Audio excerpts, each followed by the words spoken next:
اور زمین پر کوئی چلنے پھرنے والا نہیں مگر اس کا رزق اللہ کے ذمے ہے۔ وہ اس کے رہنے کی جگہ کو بھی جانتا ہے اور جہاں سونپا جاتا ہے اسے بھی۔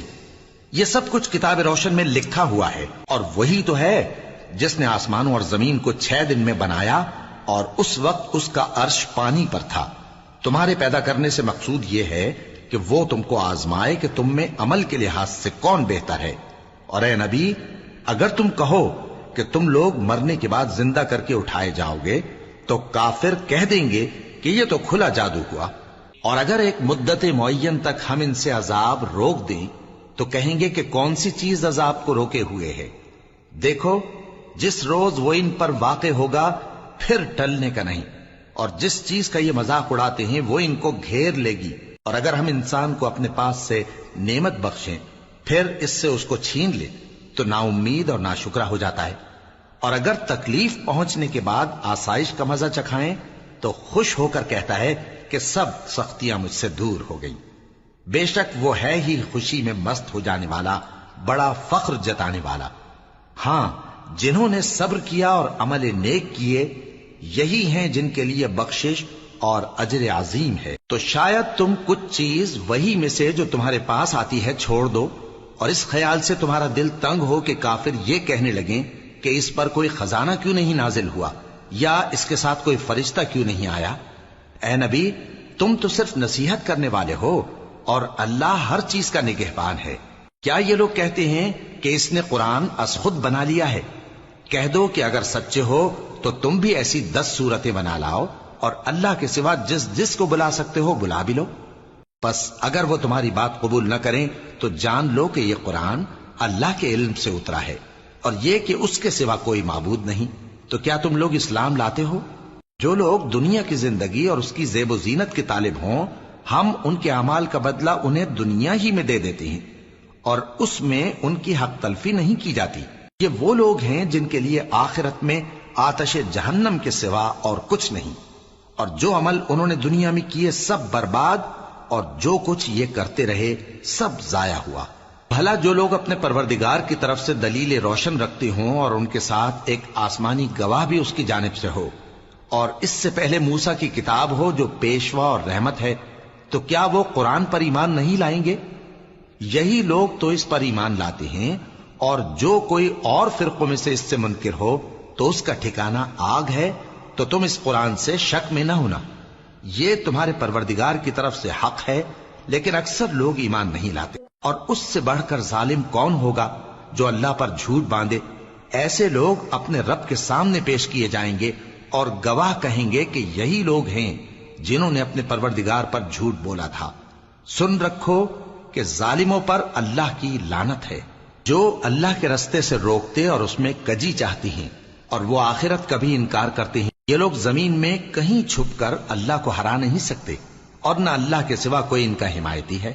اے پیغمبر، ان کو دگنا عذاب دیا جائے گا، کیونکہ یہ شدت کفر سے تمہاری بات نہیں سن سکتے تھے اور نہ تم کو دیکھ سکتے تھے۔ یہی ہیں جنہوں نے اپنے آپ کو خسارے میں ڈالا، اور جو کچھ یہ افترا کیا کرتے تھے ان سے جاتا رہا۔ بلا شبہ یہ لوگ آخرت میں سب سے زیادہ نقصان پانے والے ہیں۔ جو لوگ ایمان لائے اور عمل نیک کیے اور اپنے پروردگار کے آگے عاجزی کی، یہی صاحب جنت ہیں، ہمیشہ اس میں رہیں گے۔ دونوں فریقوں یعنی کافر و مومن کی مثال ایسی ہے جیسے ایک اندھا بہرا ہو اور ایک دیکھتا سنتا۔ بھلا دونوں کا حال یکساں ہو سکتا ہے؟ پھر تم سوچتے کیوں نہیں؟ اور ہم نے نوح کو ان کی قوم کی طرف بھیجا تو انہوں نے ان سے کہا کہ میں تم کو کھول کھول کر ڈر سنانے اور یہ پیغام پہنچانے آیا ہوں کہ اللہ کے سوا کسی کی عبادت نہ کرو، مجھے تمہاری نسبت دردناک عذاب کا خوف ہے۔ تو ان کی قوم کے سردار جو کافر تھے کہنے لگے کہ ہم تم کو اپنے ہی جیسا ایک آدمی دیکھتے ہیں، اور یہ بھی دیکھتے ہیں کہ تمہارے پیرو وہی لوگ ہوئے ہیں جو ہم میں ادنا درجے کے ہیں، اور وہ بھی سطحی رائے سے، اور ہم تم میں اپنے اوپر کسی طرح کی فضیلت نہیں دیکھتے بلکہ تمہیں جھوٹا خیال کرتے ہیں۔ فرمایا کہ اے قوم، دیکھو تو اگر میں اپنے پروردگار کی طرف سے دلیل روشن رکھتا ہوں اور اس نے مجھے اپنے ہاں سے رحمت بخشی ہو جس کی حقیقت تم سے پوشیدہ ہو گئی ہے، تو کیا ہم اس کے لیے تمہیں مجبور کر سکتے ہیں جبکہ تم اس سے ناخوش ہو؟ اور اے قوم، میں اس نصیحت کے بدلے تم سے مال و زر کا مطالبہ تو نہیں کرتا، میرا صلہ تو اللہ کے ذمے ہے، اور جو لوگ ایمان لائے ہیں میں ان کو نکالنے والا بھی نہیں ہوں، وہ تو اپنے پروردگار سے ملنے والے ہیں، لیکن میں دیکھتا ہوں کہ تم لوگ نادانی کر رہے ہو۔ اے میری قوم، اگر میں ان کو نکال دوں تو اللہ کی گرفت سے بچانے کے لیے کون میری مدد کر سکتا ہے؟ بھلا تم غور کیوں نہیں کرتے؟ اور میں نہ تم سے یہ کہتا ہوں کہ میرے پاس اللہ کے خزانے ہیں، اور نہ یہ کہ میں غیب جانتا ہوں، اور نہ یہ کہتا ہوں کہ میں فرشتہ ہوں، اور نہ ان لوگوں کی نسبت جن کو تم حقارت کی نظر سے دیکھتے ہو یہ کہتا ہوں کہ اللہ ان کو بھلائی یعنی اعمال کی جزا نہیں دے گا۔ جو ان کے دلوں میں ہے اسے اللہ خوب جانتا ہے، اگر میں ایسا کہوں تو بے انصافوں میں ہو جاؤں۔ انہوں نے کہا کہ نوح، تم نے ہم سے جھگڑا تو کیا اور جھگڑا بھی بہت کیا، اب اگر تم سچے ہو تو جس چیز سے ہمیں ڈراتے ہو وہ ہم پر لا نازل کرو۔ نوح نے کہا کہ اس عذاب کو تو اللہ ہی چاہے گا تو نازل کرے گا، اور تم اللہ کو کسی طرح ہرا نہیں سکتے، اور اگر میں یہ چاہوں کہ تمہاری خیر خواہی کروں اور اللہ یہ چاہے کہ تمہیں گمراہ رہنے دے تو میری خیر خواہی تم کو کچھ فائدہ نہیں دے سکتی، وہی تمہارا پروردگار ہے اور تمہیں اسی کی طرف لوٹ کر جانا ہے۔ کیا یہ لوگ کہتے ہیں کہ اس پیغمبر نے قرآن اپنے دل سے بنا لیا ہے؟ کہہ دو کہ اگر میں نے دل سے بنا لیا ہے تو میرے گناہ کا وبال مجھ پر، اور جو گناہ تم کرتے ہو اس سے میں بری الذمہ ہوں۔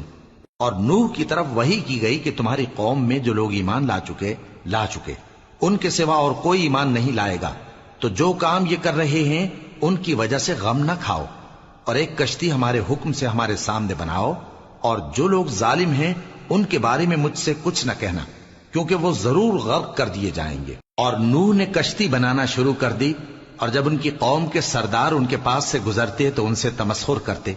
وہ کہتے کہ اگر تم ہم سے تمسخر کرتے ہو تو جس طرح تم ہم سے تمسخر کرتے ہو اسی طرح ایک وقت ہم بھی تم سے تمسخر کریں گے، اور تم کو جلد معلوم ہو جائے گا کہ کس پر عذاب آتا ہے جو اسے رسوا کرے گا، اور کس پر ہمیشہ کا عذاب نازل ہوتا ہے، یہاں تک کہ جب ہمارا حکم آ پہنچا اور تنور جوش مارنے لگا تو ہم نے نوح کو حکم دیا کہ ہر قسم کے پالتو جانوروں میں سے جوڑا جوڑا یعنی ایک ایک نر اور ایک ایک مادہ لے لو، اور جس شخص کی نسبت حکم ہو چکا ہے کہ ہلاک ہو جائے گا اس کو چھوڑ کر اپنے گھر والوں کو اور جو ایمان لایا ہو اس کو کشتی میں سوار کر لو، اور ان کے ساتھ ایمان بہت ہی کم لوگ لائے تھے۔ نوح نے کہا کہ اللہ کا نام لے کر کہ اسی کے کرم سے اس کا چلنا اور ٹھہرنا ہے، اس میں سوار ہو جاؤ، بے شک میرا پروردگار بخشنے والا ہے، مہربان ہے۔ اور وہ ان کو لے کر طوفان کی لہروں میں چلنے لگی۔ لہریں کیا تھیں؟ گویا پہاڑ تھے۔ اس وقت نوح نے اپنے بیٹے کو جو کشتی سے الگ تھا پکارا کہ بیٹا ہمارے ساتھ سوار ہو جا اور کافروں میں شامل نہ ہو۔ اس نے کہا کہ میں ابھی پہاڑ سے جا لگوں گا، وہ مجھے پانی سے بچا لے گا۔ فرمایا کہ آج اللہ کے عذاب سے کوئی بچانے والا نہیں اور نہ کوئی بچ سکتا ہے مگر وہی جس پر اللہ رحم کرے۔ اتنے میں دونوں کے درمیان لہر حائل ہو گئی اور وہ ڈوب کر رہ گیا، اور حکم دیا گیا کہ اے زمین اپنا پانی نگل جا اور اے آسمان تھم جا، اور پانی خشک ہو گیا اور کام تمام کر دیا گیا، اور کشتی کوہ جودی پر جا ٹھہری، اور کہہ دیا گیا کہ بے انصاف لوگوں پر لعنت۔ اور نوح نے اپنے پروردگار کو پکارا اور کہا کہ پروردگار، میرا بیٹا بھی میرے گھر والوں میں ہے، تو اس کو بھی نجات دے، تیرا وعدہ سچا ہے اور تو بہترین حاکم ہے۔ اللہ نے فرمایا کہ اے نوح، وہ تیرے گھر والوں میں نہیں ہے، وہ تو سراسر بد عمل ہے، تو جس چیز کی تم کو حقیقت معلوم نہیں اس کے بارے میں مجھ سے درخواست ہی نہ کرو، اور میں تم کو نصیحت کرتا ہوں کہ نادان نہ بنو۔ نوح نے کہا پروردگار، میں تجھ سے پناہ مانگتا ہوں کہ ایسی چیز کی تجھ سے درخواست کروں جس کی حقیقت مجھے معلوم نہیں، اور اگر تو مجھے نہیں بخشے گا اور مجھ پر رحم نہیں فرمائے گا تو میں تباہ ہو جاؤں گا۔ حکم ہوا کہ نوح ہماری طرف سے سلامتی اور برکتوں کے ساتھ جو تم پر اور تمہارے ساتھ کی جماعتوں پر نازل کی گئی ہیں اتر آؤ، اور کچھ اور جماعتیں ہوں گی جن کو ہم دنیا کے فوائد سے بہرہ مند کریں گے، پھر ان کو ہماری طرف سے عذاب علیم پہنچے گا۔ یہ حالات غیب کی خبروں میں سے ہیں جو ہم تمہاری طرف بھیجتے ہیں، اور اس سے پہلے نہ تم ہی ان کو جانتے تھے اور نہ تمہاری قوم ہی ان سے واقف تھی، تو صبر کرو کہ انجام پرہیزگاروں ہی کا بھلا ہے۔ اور ہم نے قوم عاد کی طرف ان کے بھائی ہود کو بھیجا. انہوں نے کہا اے میری قوم اللہ ہی کی عبادت کرو، اس کے سوا تمہارا کوئی معبود نہیں. تم شرک کر کے اللہ پر محض بہتان باندھتے ہو. میری قوم میں اس واض و نصیحت کا تم سے کچھ صلہ نہیں مانگتا. میرا صلہ تو اس کے ذمے ہے جس نے مجھے پیدا کیا. بھلا تم سمجھتے کیوں نہیں؟ اور اے قوم اپنے پروردگار سے بخشش مانگو، پھر اس کے آگے توبہ کرو. وہ تم پر آسمان سے موسلا دھار بارش برسائے گا اور تمہاری طاقت پر طاقت بڑھائے گا. اور دیکھو گناہگار بن کر روگردانی نہ کرو. وہ بولے ہود تم ہمارے پاس کوئی دلیل ظاہر نہیں لائے، اور ہم صرف تمہارے کہنے سے نہ اپنے معبودوں کو چھوڑنے والے ہیں اور نہ تم پر ایمان لانے والے ہیں. ہم تو یہ سمجھتے ہیں کہ ہمارے کسی معبود نے تمہیں تکلیف پہنچا کر دیوانہ کر دیا ہے. انہوں نے کہا کہ میں اللہ کو گواہ کرتا ہوں اور تم بھی گواہ رہو کہ جن کو تم اللہ کا شریک بناتے ہو میں ان سے بیزار ہوں. یعنی جن کی اللہ کے سوا عبادت کرتے ہو تو تم سب مل کر میرے بارے میں جو تدبیر کرنی چاہو کر لو اور مجھے مہلت نہ دو. میں اللہ پر جو میرا اور تمہارا سب کا پروردگار ہے بھروسہ رکھتا ہوں. زمین پر جو چلنے پھرنے والا ہے وہ اللہ کے قبضہ قدرت میں ہے. بے شک میرا پروردگار سیدھے رستے پر ہے. اب اگر تم روگردانی کرو گے تو جو پیغام میرے ذریعے تمہاری طرف بھیجا گیا ہے وہ میں نے تمہیں پہنچا دیا ہے، اور میرا پروردگار تمہاری جگہ اور لوگوں کو لا بسائے گا، اور تم اللہ کا کچھ بھی نہیں بگاڑ سکو گے. میرا پروردگار تو ہر چیز پر نگہبان ہے. اور جب ہمارا حکم عذاب آ پہنچا تو ہم نے ہود کو اور جو لوگ ان کے ساتھ ایمان لائے تھے ان کو اپنی مہربانی سے بچا لیا اور انہیں عذاب شدید سے نجات دی. یہ وہی قوم عاد ہے جس نے اللہ کی نشانیوں سے انکار کیا اور اس کے پیغمبروں کی نافرمانی کی اور ہر سرکش و متکبر کا کہا مانا. اور اس دنیا میں بھی لعنت ان کے پیچھے لگی رہی اور قیامت کے دن بھی لگی رہے گی. دیکھو قوم عاد نے اپنے پروردگار سے کفر کیا، اور سن رکھو قوم عاد پر پھٹکار ہے جو ہود کی قوم تھی. اور قوم سمود کی طرف ان کے بھائی صالح کو بھیجا تو انہوں نے کہا اے قوم اللہ ہی کی عبادت کرو، اس کے سوا تمہارا کوئی معبود نہیں. اسی نے تم کو زمین سے پیدا کیا اور اس میں آباد کیا، تو اس سے مغفرت مانگو اور اس کے آگے توبہ کرو. بے شک میرا پروردگار نزدیک بھی ہے اور دعا کا قبول کرنے والا بھی ہے. انہوں نے کہا کہ صالح اس سے پہلے ہم تم سے کئی طرح کی امیدیں رکھتے تھے، اب وہ منقطع ہو گئی. کیا تم ہم کو ان چیزوں سے منع کرتے ہو جن کو ہمارے بزرگ پوجتے آئے ہیں؟ اور جس بات کی طرف تم ہمیں بلاتے ہو اس کی طرف سے ہم بڑے بھاری شک میں ہیں. صالح نے کہا اے میری قوم بھلا دیکھو تو اگر میں اپنے پروردگار کی طرف سے کھلی دلیل پر ہوں اور اس نے مجھے اپنے ہاتھ سے نبوت کی نعمت بخشی ہو، تو اگر میں اللہ کی نافرمانی کروں تو اس کے سامنے میری کون مدد کرے گا؟ تم تو کفر کی باتوں سے میرا نقصان ہی کرتے ہو. اور یہ بھی کہا کہ اے قوم یہ اللہ کی اونٹنی تمہارے لیے ایک نشانی یعنی معجزہ ہے، تو اس کو چھوڑ دو کہ اللہ کی زمین میں جہاں چاہے چرتی پھرے، اور اس کو کسی طرح کی تکلیف نہ دینا ورنہ تمہیں جلد عذاب آ پکڑے گا. مگر انہوں نے اس کو کاٹ ڈالا. تو صالح نے کہا کہ اپنے گھروں میں 3 دن اور فائدے اٹھا لو، یہ وعدہ ہے کہ جھوٹا نہ ہوگا.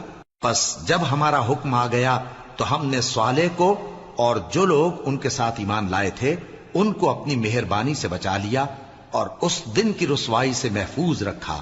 بے شک تمہارا پروردگار طاقتور ہے، زبردست ہے.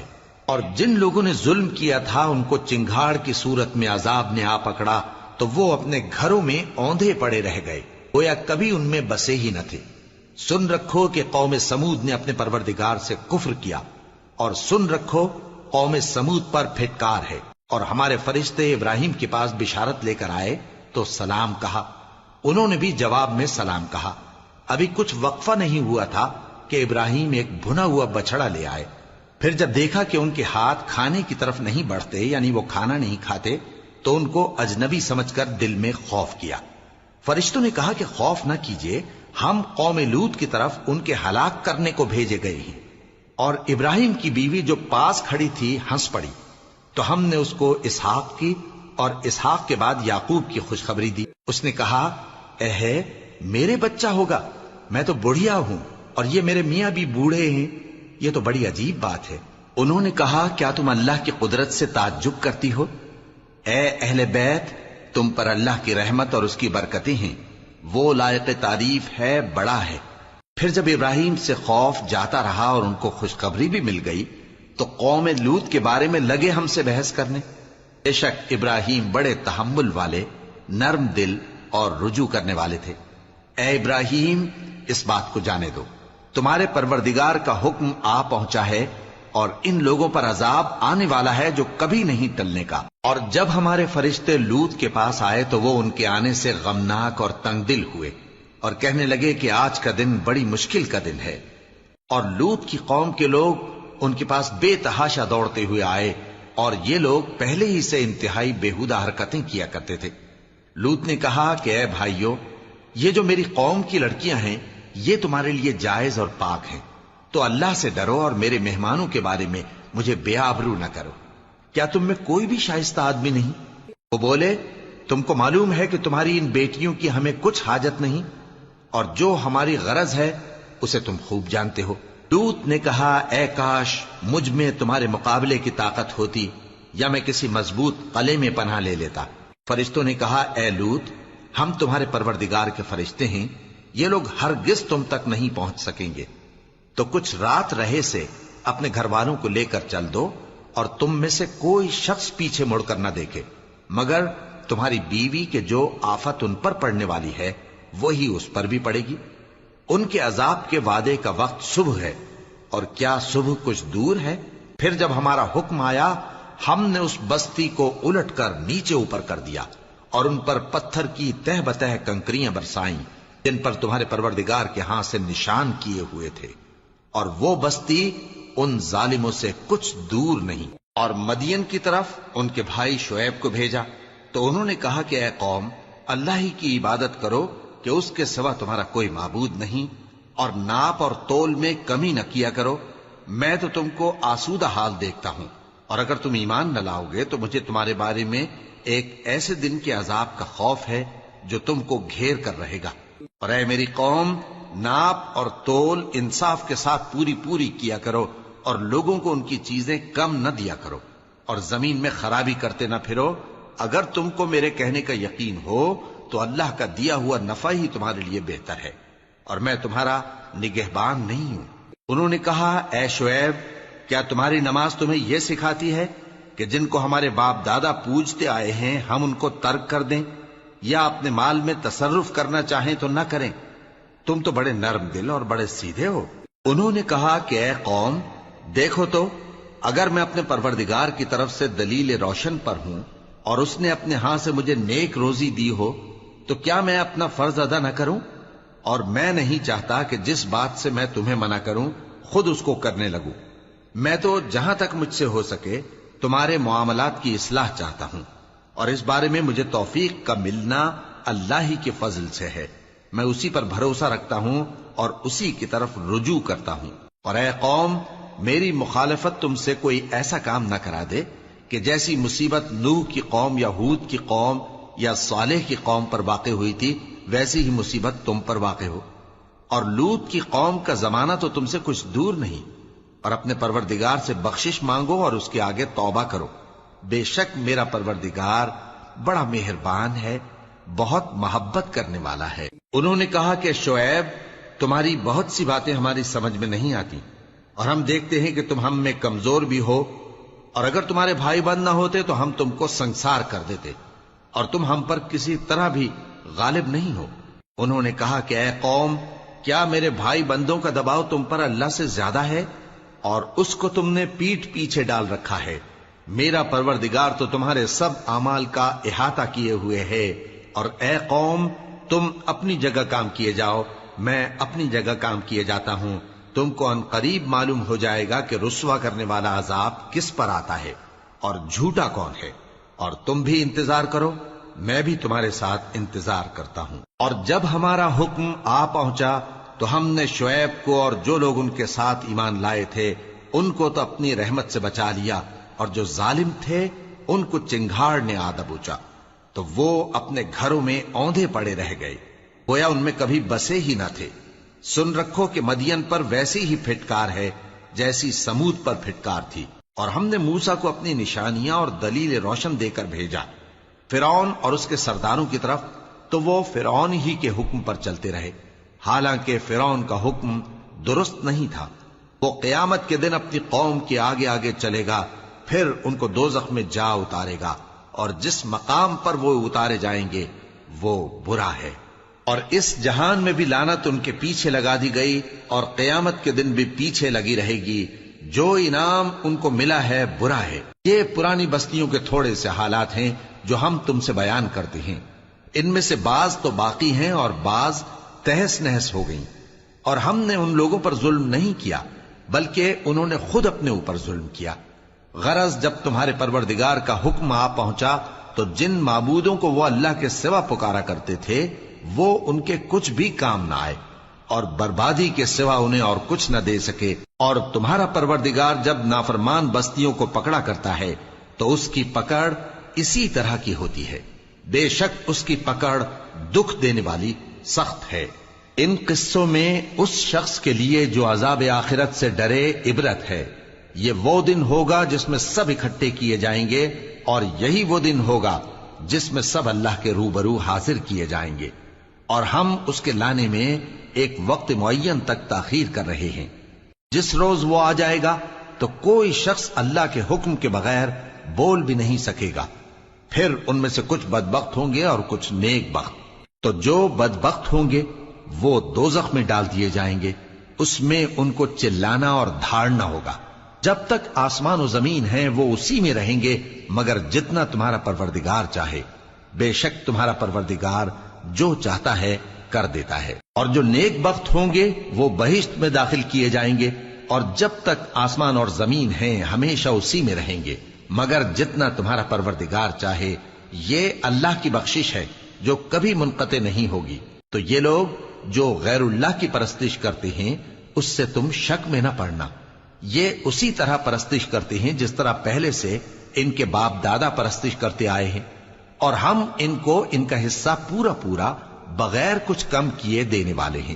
اور ہم نے موسیٰ کو کتاب دی تو اس میں اختلاف کیا گیا، اور اگر تمہارے پروردگار کی طرف سے ایک بات پہلے نہ ہو چکی ہوتی تو ان میں فیصلہ کر دیا جاتا، اور وہ تو اس کی طرف سے بڑے بھاری شک میں پڑے ہوئے ہیں۔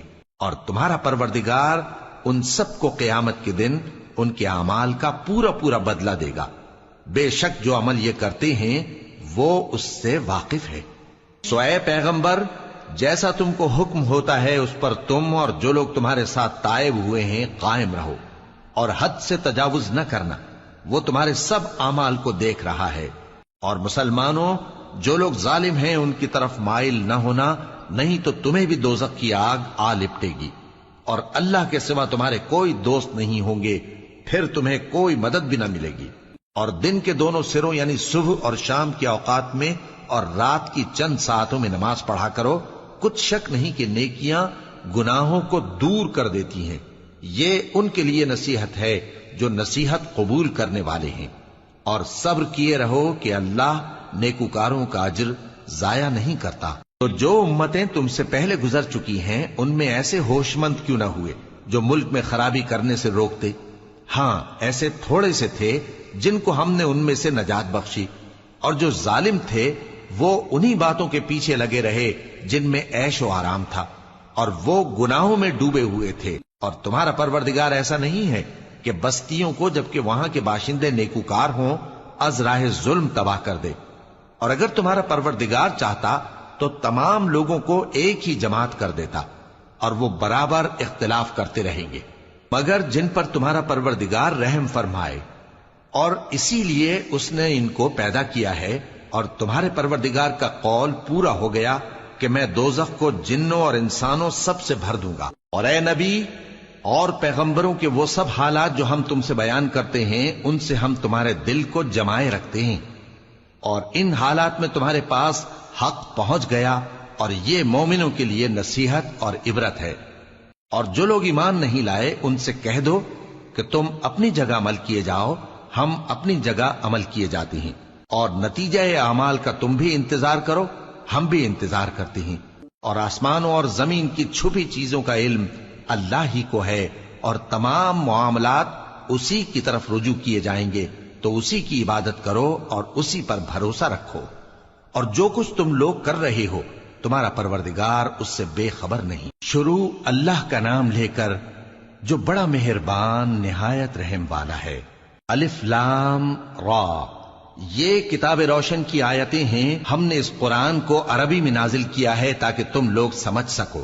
اے پیغمبر، ہم اس قرآن کے ذریعے سے جو ہم نے تمہاری طرف بھیجا ہے تمہیں ایک نہایت اچھا قصہ سناتے ہیں، اور تم اس سے پہلے بے خبر تھے۔ جب یوسف نے اپنے والد سے کہا کہ ابا، میں نے خواب میں 11 ستاروں اور سورج اور چاند کو دیکھا ہے، دیکھتا کیا ہوں کہ وہ مجھے سجدہ کر رہی ہیں۔ انہوں نے کہا کہ بیٹا، اپنے خواب کا ذکر اپنے بھائیوں سے نہ کرنا، نہیں تو وہ تمہارے حق میں کوئی چال چلیں گے۔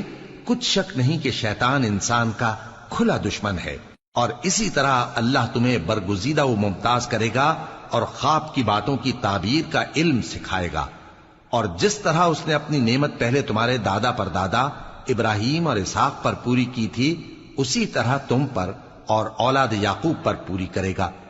بے شک تمہارا پروردگار سب کچھ جاننے والا ہے، حکمت والا ہے۔ ہاں، یوسف اور ان کے بھائیوں کے قصے میں پوچھنے والوں کے لیے بہت سی نشانیاں ہیں۔ جب انہوں نے آپس میں تذکرہ کیا کہ یوسف اور اس کا بھائی ابا کو ہم سے زیادہ پیارے ہیں، حالانکہ ہم جماعت کی جماعت ہیں، کچھ شک نہیں کہ ابا کھلی غلطی پر ہیں، یوسف کو یا تو جان سے مار ڈالو یا کسی ملک میں پھینک آؤ، پھر ابا کی توجہ صرف تمہاری طرف ہو جائے گی، اور اس کے بعد تم نیک لوگوں میں ہو جاؤ گے۔ ان میں سے ایک کہنے والے نے کہا کہ یوسف کو جان سے نہ مارو، کسی اندھے کنویں میں ڈال دو کہ کوئی راہگیر اسے نکال کر کسی دوسرے ملک میں لے جائے گا۔ اگر تم کو کرنا ہی ہے تو یوں کرو۔ یہ مشورہ کر کے وہ اپنے والد سے کہنے لگے کہ ابا جان، کیا سبب ہے کہ آپ یوسف کے بارے میں ہمارا اعتبار نہیں کرتے، حالانکہ ہم اس کے خیر خواہ ہیں؟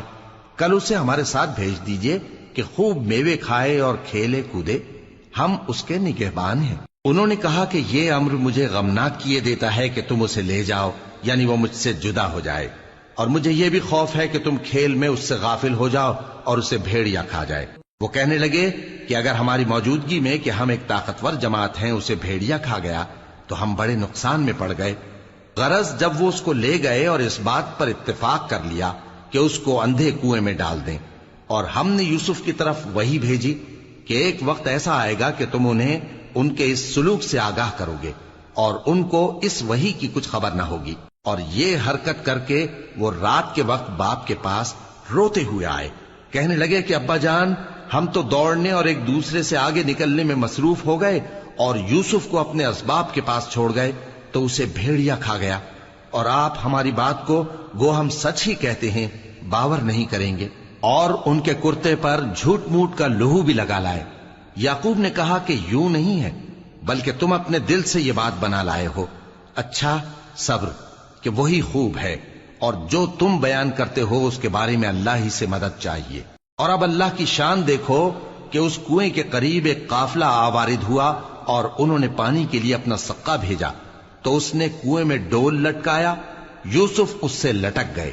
وہ بولا، زہے قسمت، یہ تو ایک لڑکا ہے، اور اس کو قیمتی سرمایہ سمجھ کر چھپا لیا۔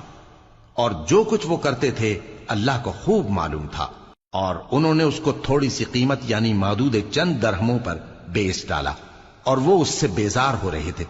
اور مصر میں جس شخص نے اس کو خریدا، اس نے اپنی بیوی سے جس کا نام زلیخا تھا کہا کہ اس کو عزت و اکرام سے رکھو، عجب نہیں کہ یہ ہمیں فائدہ دے یا ہم اسے بیٹا بنا لیں۔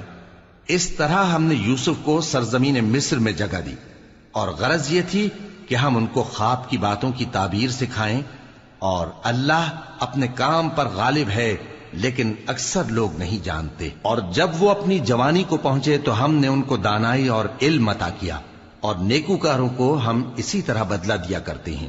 اور جس عورت کے گھر میں وہ رہتے تھے اس نے ان کو اپنی طرف مائل کرنا چاہا، اور دروازے بند کر کے کہنے لگی، یوسف جلدی آؤ۔ انہوں نے کہا کہ اللہ پناہ میں رکھے، وہ یعنی تمہارے میاں تو میرے آقا ہیں، انہوں نے مجھے اچھی طرح سے رکھا ہے، میں ایسا ظلم نہیں کر سکتا، بے شک ظالم لوگ فلاح نہیں پائیں گے۔ اور اس عورت نے ان کا قصد کیا اور انہوں نے اس کا قصد کیا۔ اگر وہ اپنے پروردگار کی نشانی نہ دیکھتے تو جو ہوتا سو ہوتا۔ یوں اس لیے کیا گیا کہ ہم ان سے برائی اور بے حیائی کو روک دیں، بے شک وہ ہمارے چنے ہوئے بندوں میں سے تھے۔ اور دونوں دروازے کی طرف بھاگے، آگے یوسف پیچھے زلیخا، اور عورت نے ان کا کرتا پیچھے سے پکڑ کر جو کھینچا تو پھاڑ ڈالا، اور دونوں کو دروازے کے پاس عورت کا خاوند مل گیا۔ تو عورت بولی کہ جو شخص تمہاری بیوی کے ساتھ برا ارادہ کرے اس کی اس کے سوا کیا سزا ہے کہ یا تو قید کیا جائے یا اسے دکھ کا عذاب دیا جائے۔ یوسف نے کہا اسی نے مجھ کو اپنی طرف مائل کرنا چاہا تھا، اور اس کے خاندان میں سے ایک گواہ نے گواہی دی کہ اگر اس کا کرتا آگے سے پھٹا ہو تو یہ سچی اور یوسف جھوٹا ہے، اور اگر کرتا پیچھے سے پھٹا ہو تو یہ جھوٹی اور وہ سچا ہے۔ سو جب اس کا کرتا دیکھا تو پیچھے سے پھٹا تھا، تب اس نے زلیخا سے کہا کہ یہ تمہارا ہی فریب ہے، اور کچھ شک نہیں کہ تم عورتوں کے فریب بڑے بھاری ہوتے ہیں۔ یوسف اس بات کا خیال نہ کر، اور زلیخا تو اپنے گناہ کی بخشش مانگ، بے شک خطا تیری ہی ہے۔ اور شہر میں عورتیں گفتگویں کرنے لگیں کہ عزیز کی بیوی اپنے غلام کو اپنی طرف مائل کرنا چاہتی ہے، اور اس کی محبت اس کے دل میں گھر کر گئی ہے، ہم دیکھتی ہیں کہ وہ کھلی گمراہی میں ہے۔ پھر جب زلیخا نے ان عورتوں کی گفتگو جو حقیقت میں دیدار یوسف کے لیے ایک چال تھی سنی، تو ان کے پاس دعوت کا پیغام بھیجا، اور ان کے لیے ایک محفل مرتب کی، اور پھل تراشنے کے لیے ہر ایک کو ایک ایک چھری دی، اور یوسف سے کہا کہ ان کے سامنے آؤ۔ جب عورتوں نے ان کو دیکھا تو ان کا روب حسن ان پر ایسا چھا گیا کہ پھل تراشتے تراشتے اپنے ہاتھ کاٹ لیے، اور بے ساختہ بول اٹھیں کہ اللہ پاک ہے، یہ آدمی نہیں، یہ تو کوئی بزرگ فرشتہ ہے۔ زلیخا نے کہا تو یہ وہی ہے جس کے بارے میں تم مجھے تانے دیتی تھیں، اور بے شک میں نے اس کو اپنی طرف مائل کرنا چاہا مگر یہ بچا رہا، اور اگر یہ وہ کام نہ کرے گا جو میں اسے کہتی ہوں تو قید کر دیا جائے گا اور ذلیل ہوگا۔ یوسف نے دعا کی کہ پروردگار جس کام کی طرف یہ مجھے بلاتی ہیں اس کی نسبت مجھے قید پسند ہے، اور اگر تو مجھ سے ان کے فریب کو نہ ہٹائے گا تو میں ان کی طرف مائل ہو جاؤں گا اور نادانوں میں سے ہو جاؤں گا۔ پس ان کے رب نے ان کی دعا قبول کر لی اور ان سے عورتوں کا داؤں ٹال دیا، بے شک وہی تو سننے والا ہے، جاننے والا ہے۔ پھر باوجود اس کے کہ وہ لوگ ان کی بے گناہی کے نشان دیکھ چکے تھے، ان کی رائے یہی ٹھہری کہ کچھ عرصے کے لیے ان کو قید ہی کر دیں، اور ان کے ساتھ دو اور جوان بھی داخل زندہ ہوئے۔ ایک نے ان میں سے کہا کہ میں نے خواب دیکھا ہے، دیکھتا کیا ہوں کہ شراب کے لیے انگور نچوڑ رہا ہوں۔ دوسرے نے کہا کہ میں نے بھی خواب دیکھا ہے، میں یہ دیکھتا ہوں کہ اپنے سر پر روٹیاں اٹھائے ہوئے ہوں اور پرندے ان میں سے کھا رہے ہیں، تو ہمیں ان کی تعبیر بتا دیجئے کہ ہم تمہیں نیکوکار دیکھتے ہیں۔ یوسف نے کہا کہ جو کھانا تم کو ملنے والا ہے وہ آنے نہیں پائے گا کہ میں اس سے پہلے تم کو اس کی تعبیر بتا دوں گا۔ یہ ان باتوں میں سے ہے جو میرے پروردگار نے مجھے سکھائی ہیں۔ جو لوگ اللہ پر ایمان نہیں لاتے اور آخرت کا انکار کرتے ہیں، میں نے ان کا مذہب چھوڑ دیا ہے، اور میں اپنے باپ دادا ابراہیم اور اسحاق اور یعقوب کے مذہب پر چلتا ہوں۔ ہمیں شایع نہیں ہے کہ کسی چیز کو اللہ کے ساتھ شریک بنائیں، یہ اللہ کا فضل ہے ہم پر بھی اور لوگوں پر بھی، لیکن اکثر لوگ شکر نہیں کرتے۔ اے میرے قید خانے کے رفیقو، بھلا کئی جدا جدا آقا اچھے یا اللہ جو اکیلا ہے سب پر غالب ہے؟